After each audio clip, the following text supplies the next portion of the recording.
Minutos, nós voltamos a falar do caso do ministro das Comunicações, conversou hoje com o presidente Lula sobre denúncias que envolvem o seu nome. Numa primeira entrevista, desde o surgimento dessas denúncias, nós conversamos agora ao vivo com Juscelino Filho, ministro das Comunicações. Ministro, boa noite, muito obrigado pela sua presença no nosso estúdio em Brasília. Eu gostaria de saber primeiro o que exatamente o senhor falou com o presidente Lula sobre as diárias pagas irregularmente e a viagem no avião da FAB que o senhor fez para participar de leilões de cavalo. Quais foram as explicações e o que levou o presidente Lula a aceitá-las? Mais uma vez, boa noite, muito obrigado. Boa noite, Márcio. Boa noite a todos os telespectadores da CNN. Um prazer estar aqui com vocês. A reunião com o presidente foi uma reunião muito boa, muito tranquila. Tive a oportunidade de esclarecer para ele todas essas acusações infundadas que vem sofrendo nos últimos dias.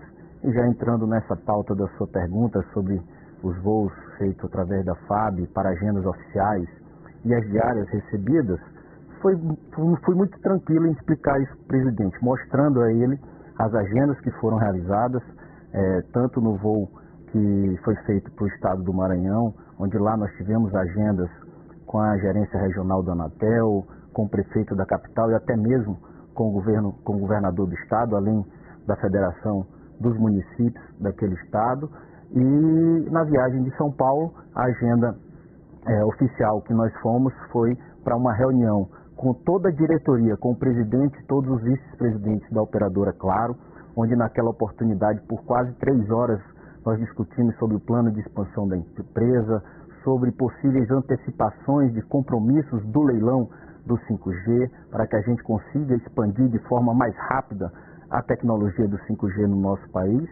E no dia seguinte tivemos agendas com a gerência regional da Anatel, com a gerência regional da Telebrás, também com a montadora BID, enfim, todas essas agendas devidamente registradas, e tive a oportunidade de apresentar e mostrar para o presidente. Quanto à questão das diárias, também coloquei a ele que, tanto em um caso como outro, o sistema ele gera automaticamente as diárias do período, ele não reconhece o final de semana e acaba gerando esse transtorno, esse erro, e na sequência, assim que chegou a mim essa informação, eu já de imediato determinei que fosse aberto o procedimento administrativo interno para ver o motivo desse erro do sistema e fosse gerado a guia de recolhimento da União para que fosse devolvido esses valores, assim não tendo nenhum dano ao erário público. Então isso foi feito de forma correta, então com muita tranquilidade nós explicamos isso ao presidente e entramos aí na reunião com ele tratando de várias pautas positivas e entregas importantes que teremos à frente do Ministério para fazer nos próximos dias. Como é que o presidente, ministro, reagiu à informação de que o senhor teria levado asfalto a uma estrada que corta fazendas que pertencem à sua família no interior do Maranhão com orçamento secreto? Para o presidente, tudo bem? Lembrando que o presidente Lula falou, o orçamento secreto é a maior bandidagem dos 200 anos de república. Primeiro, Márcio, que o orçamento ele é fruto de indicação parlamentar e eu exerci como centenas de parlamentares no exercício da legislatura o exerceram. Segundo, que apresentei ao presidente, que a estrada referida nessa situação que foi acusado que teria faltado a estrada da minha fazenda, eu mostrei a ele em imagens de hoje que a estrada está lá de chão, de pissarra e com lama. A estrada não está asfaltada, a estrada nunca foi asfaltada ou pavimentada, a estrada que passa na minha fazenda. Lá trata-se de um ramal, tá, do município que dá acesso, ela passa pela fazenda, dá acesso a várias comunidades. E é importante ressaltar que a gestora municipal ela já pavimentou outros ramais, outras estradas que ligam outras regiões do município. Tá? E o que há dessa estrada é um projeto para ser executado, que vai ser, para ser pavimentada essa estrada, que ela ultrapassa essa área da fazenda e vai beneficiar dezenas de comunidades e milhares de pessoas que vivem nessa direção dessa estrada. Então não é uma estrada que, primeiro, que ela não foi feita, não foi pavimentada e que iria ser feita só para beneficiar a fazenda de forma alguma. É uma estrada que tem um projeto para ser executada que vai beneficiar pessoas que moram naquela região E eu mostrei ao presidente que não houve nenhum tipo de pavimentação nessa estrada, mas que eu acho que seja justo ser feita essa estrada como a gestora municipal, e todos os vitorinenses e as pessoas que moram nessas regiões não podem ser penalizados e ficarem lá sofrendo na poeira e na lama, porque essa estrada de alguma forma passa em um dos acessos de uma propriedade que é minha, de herança de família. A nossa repórter Tainá Farfan participa dessa entrevista e faz uma pergunta para o senhor. Tainá, por favor, boa noite. Oi, Márcio, ótima noite para você, ministro, uma excelente noite para o senhor, para quem está acompanhando a gente em casa, obrigada pela entrevista. Ministro, por conta dessas acusações, o senhor foi alvo de algumas críticas por parte de aliados do presidente Luiz Inácio Lula da Silva, como por exemplo da presidente do Partido dos Trabalhadores, Gleisi Hoffmann. E apesar de ocupar 3 ministérios, incluindo o Ministério do Senhor, a União Brasil ainda não faz parte da base de apoio do novo governo. Eu queria saber se esses pontos foram tratados com Lula na conversa de hoje e como é que está nos bastidores dessa conversa, né? Esse alinhamento para a consolidação ou não da base de apoio da União para Lula, né? Para o governo Palácio Planalto. Boa noite, Tainá. Esses assuntos não foram tratados na conversa de hoje, tá? A postura da presidente Gleisi não vou comentar. O que eu estou esclarecendo fatos que foram levados à imprensa em relação à minha pessoa, e tenho muita tranquilidade aqui em esclarecer para vocês, para todos os telespectadores, que não fiz nada de errado, nada de irregular, tá? Por isso estou aqui, conversei com o presidente com tranquilidade. Quanto à União Brasil, não tenho dúvida que a União Brasil vai entregar os votos e o apoio da maioria das suas bancadas para o presidente, tanto na Câmara como no Senado Federal, como entregou na PEC da transição, que possibilitou, né, o governo de poder ter um plano tão arrojado de retomada de crescimento, de retomar programas importantes nesse início de governo, e a legislatura está apenas começando, né? Temos aí muitas pautas a serem enfrentadas, e acredito que a União Brasil vai ser um grande parceiro lá do governo, ajudando nas pautas importantes do nosso país, como a nossa reforma tributária, que em breve nós vamos estar enfrentando lá no Congresso Nacional. Agora a pergunta vem com o nosso analista de política, Caio Junqueira. Caio. Meu ministro, boa noite. Eu queria reforçar essa questão da base, porque o seu partido, mesmo tendo 3 ministérios, não diz ser oficialmente da base do governo. Caio, isso aí é uma posição do partido, a forma de expressar, se colocou como independente, né? Isso foi desde o final do ano passado mesmo, o presidente do partido que se colocou nessa posição, mas compôs o governo e hoje forma uma maioria, tem uma maioria dentro do partido que vai apoiar a base, que vai dar sustentação e votar com as matérias do governo no Congresso. Então, essa questão de se declarar base ou independente, eu acho que mais importante do que isso é entregar os votos necessários e dar o apoio necessário dentro do Congresso Nacional. E acredito que a União Brasil fará isso sim. Como eu disse, a legislatura está começando, né?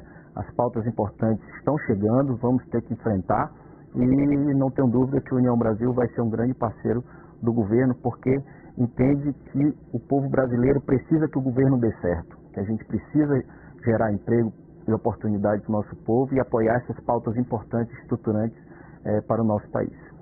Ministro, o nosso analista de política, Yuri Pita, aqui em São Paulo, também tem uma pergunta para o senhor. Yuri.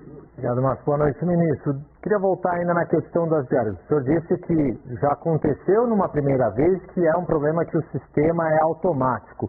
Isso o senhor relatou quando houve o primeiro problema? O senhor informou alguém do governo que tinha esse tipo de problema para que não ocorresse o segundo problema, que foi a viagem aqui em São Paulo, que coincidiu com esse evento dos cavalos de raça? E segundo, outros ministros também podem enfrentar o mesmo problema que o senhor, ou seja, fazer o pedido para uma viagem oficial e incluir o fim de semana e com isso receber diárias indevidamente, ou isso só acontece com o senhor? Boa noite, Yuri. Isso é uma situação, como falei, é um erro do sistema que gera automaticamente, ele não reconhece esses períodos de feriado, de finais de semana, e realmente isso, qualquer ministro pode estar sujeito a isso, tá? Se aconteceu ou não aconteceu com outros ministros, eu não sei, tá? Aconteceu comigo, nós abrimos o procedimento, fizemos a devolução, tudo dentro da legalidade, sem gerar nenhum tipo de prejuízo à União. E foi conversado com o presidente sobre isso, com o ministro Padilha, que participou da reunião e o presidente disse que já tinha chegado a ele, o ministro Rui Costa tinha comentado desses erros que o sistema estava acontecendo, que eles já estavam tomando providência para que fosse solucionado e evitasse, né, que uma coisa tão pequena como essa gerasse, né, uma crise desse tamanho e assim evitasse esse tipo de erro de sistema pudesse estar ocasionando desconfortos como essas, situações ruins como essa que aconteceu comigo. A pergunta agora vem da nossa analista em Brasília, Larissa Rodrigues. Ministro, boa noite para o senhor. Ministro, como o senhor disse há pouco, a informação que eu tenho é que durante toda a reunião hoje com o presidente Lula participaram também os ministros Alexandre Padilha e Rui Costa. O senhor trouxe agora o seu lado dessa história, de que não teria nenhum tipo de irregularidade em tudo que aconteceu. Mas, querendo ou não, é um momento difícil para o senhor enquanto ministro. O escândalo acabou acontecendo e há muitas críticas ao senhor. Qual vai ser agora a estratégia a partir de agora, para que o senhor continue no cargo enquanto ministro e para tentar deixar isso para trás e mostrar que nada de errado aconteceu? Já tivemos casos na história do Brasil que ministros perderam seus cargos até por muito menos. Então, como o senhor acha que isso pode prejudicar o senhor agora na continuidade, como o senhor disse, que agora é olhar para frente e tentar melhorar o país? Boa noite, Larissa. Participou da reunião comigo e o presidente apenas o ministro Alexandre Padilha, tá? E como disse, tive a oportunidade de esclarecer todos esses fatos que vieram à imprensa, ligando a minha pessoa com muita tranquilidade e entramos numa pauta positiva com o presidente. Eu acho que é essa pauta positiva que vai nos balizar daqui para frente, virar essa página, tá? E daí seguir o trabalho que eu estou muito animado em dar continuidade, venho me dedicando desde o primeiro dia de governo na pauta do setor, tanto da área da radiodifusão como da área da telecom. Temos muitos avanços a serem entregues dentro dos 100 dias de governo, uma agenda intensa a ser cumprida até o dia 11 de abril, com muitas entregas, começando pela expansão do 5G, né, no nosso país. A semana passada mesmo nós inauguramos o 5G em mais de 340 cidades no nosso país. Agora, dentro dos 100 dias, nós vamos estar entregando o 5G integral em todo o Distrito Federal. E, além disso, vamos estar em breve com o presidente tratando da pauta da conectividade nas escolas. Tenho tratado isso com o ministro Camilo Santana e vamos ter condição de avançar muito. Até o mês de abril nós estamos conectando 2.000 novas escolas e vamos avançar para que a gente consiga, no mais breve possível, estar conectando todas as escolas de ensino básico do nosso país. Isso vai ser um grande marco para o presidente Lula e, além dessa conectividade nas escolas, vamos estar aí avançando com o nosso Plano Nacional de Inclusão Digital Social, com um olhar diferenciado também para a conectividade na área da saúde, através da telemedicina, levando conectividade para os agentes comunitários de saúde. Vou ter uma agenda amanhã com a ministra da Saúde, Nízia Trindade, para tratar sobre o assunto. Assim também com o ministro Jader Filho, levando conectividade para o programa Minha Casa Minha Vida.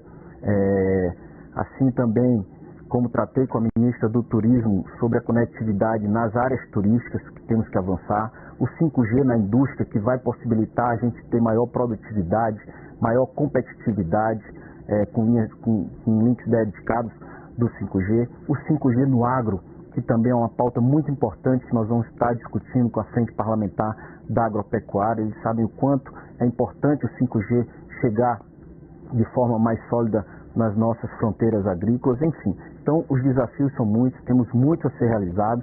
Tratei com o presidente Lula de uma agenda que nós vamos estar fazendo nos próximos 15 dias, que é uma inauguração da Infovia 01.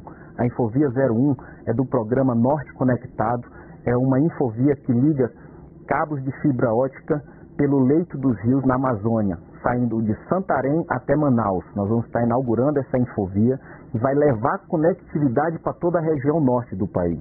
Essa conectividade, essa infovia, ela vai se expandir em 8 infovias, chegando conectividade de qualidade de fibra ótica em todas as capitais dos estados do norte. Essa obra dessa Infovia 01, de Santarém até Manaus, são investimentos de quase 150 milhões, e o presidente saiu muito entusiasmado em estar junto comigo na inauguração dessa Infovia ainda no mês de março. Enfim, então são pautas como essa, de entregas, de realizações que nós vamos estar nos dedicando de hoje em diante. Nós temos tempo para mais uma pergunta, com Tainá Farfan agora, ministro. Tainá? Ministro, o senhor também foi alvo de questionamentos em relação à suposta omissão de bens da Justiça Eleitoral, também relacionado aos cavalos. Teve omissão, eu queria também saber do senhor se esse ponto foi esclarecido e se o senhor também apresentou documentos à Lula nessa conversa de hoje. Também esclareci com muita tranquilidade, Tainá. Quem me conhece sabe que desde pequeno eu atuo no ramo da agropecuária, tá? Tudo está devidamente declarado nas minhas declarações de imposto de renda, da atividade agropecuária, tanto de bovinocultura, equinocultura, e está tudo declarado. Minhas declarações de imposto de renda, todas foram sempre aprovadas pela Receita Federal, assim como minhas prestações de contas dos meus 3 mandatos como deputado federal foram aprovadas junto à Justiça Eleitoral por unanimidade. Então, também muita tranquilidade nesse tema. Conversei com o presidente, expliquei tudo e agora é foco no trabalho, entregar resultado, e é isso que nós vamos fazer daqui por diante. Muito obrigado, Tainá Farfan. Obrigado também ao ministro Juscelino Filho das Comunicações, que participou ao vivo de Brasília, do nosso estúdio em Brasília, do CNN Prime Time. Ele conversou hoje com o presidente Lula sobre as denúncias que envolvem o seu nome. Lula decidiu mantê-lo no ministério e daqui para frente a questão agora vai ser ver não apenas a entrega de resultados no ministério, mas também como a União Brasil vai participar especialmente das votações no governo, no Congresso, votações tão importantes. Ministro, boa noite, muito obrigado mais uma vez pela sua entrevista. Boa noite, Márcio, boa noite, Tainá, Larissa, Caio, Yuri e a todos os telespectadores da CNN. Muito obrigado.